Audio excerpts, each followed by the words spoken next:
Hi ma'am, ma'am punong po Cachar Kamranga chanu channel taramna okchari ma'am ngasi sa video mo po na lagchare ado ngasi video asidi sum achapot chabani achapot chabado yin gini instead na khoi zum dami laaga sum ta da hauna java potni ado ma'am ado ai recipe do जेमिनसी अदो ma'am आई video से हौद्रिंगदा ma'am ने आई channel सिबु like subscribe देगी share नुसिबिरगदी share से तौबिरमो ma'am अदो आई की recipe से जेमिनसी ma'am हजिको अइना सेप तैसे ले सेम गदो पोची इंग्रेडिएंट्स मैम से सिगा लेरे सिनी सिदा ब्रेड लेरे लेसिनांदा फदिगोम लेरे सिगा आलू बॉईल तवानी का लेसिगा तिलहौ लेरे लेकि सिगा सिंग लेरे लेसिगा चनम लेरे लेसिगा चिकन थरा लेरे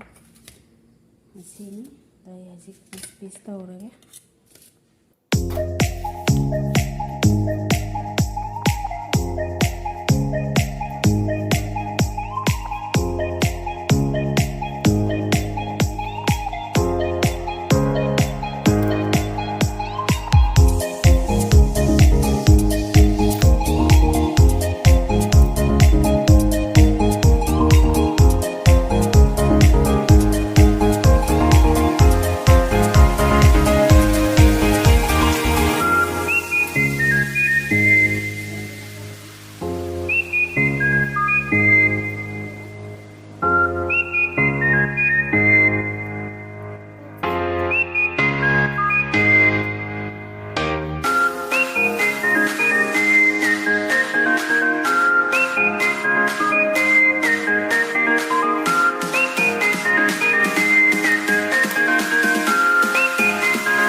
हौजिक तवा साहल्लनी तवा साहल्लगा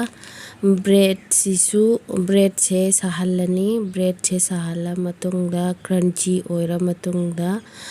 क्रंची ओइरे हजी अदो क्रंची ओइरा मतुंगदा असिमु ग्राइंड तौरनी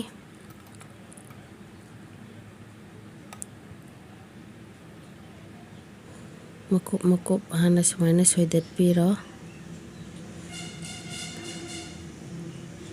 ऐसे जामबनीना अनि थोकना तौरगे हजी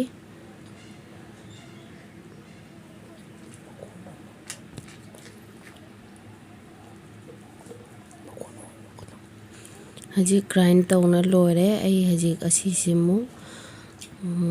hapani nozzle da aigise machin se nozzle se khara kaino tawba leitana achauba oiramdre aigise khara pi'e ado asiga mayamna asi leitraga su plastic amda habdi carry bag achapot packet amda oirasune machin da khara chauna kathat piraga sum tawba jabani ado bread se hajik makup tana tawraga hajik segi mathakta round shape da aigise round shape da oina tawre ado mayamna haidi desa heart shape da su semba jani haidi mong design semba jani aina round shape da oina tawre ade aigise tawba matamda su khitang pet khare ising kitang henjangibaduna kitang petle aduduna kaino oire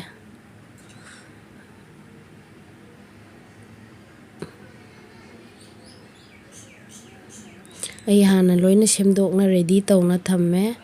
hajik tawa su sare tawa sara matungda thau haire thau se haire hajik thau su sare hajik amamam tawna thadajarage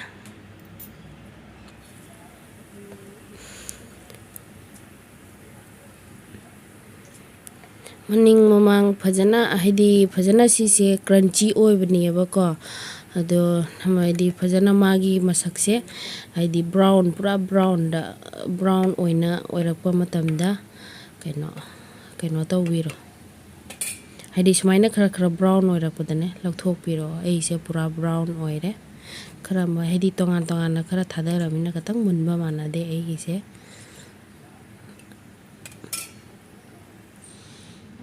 amakakti tathokare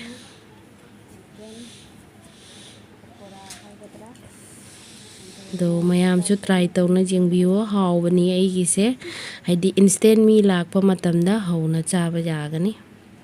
hajik aigi ichanupa tanghange ma hawi hawte mana haijarakjadi ha hawi kam hawi ya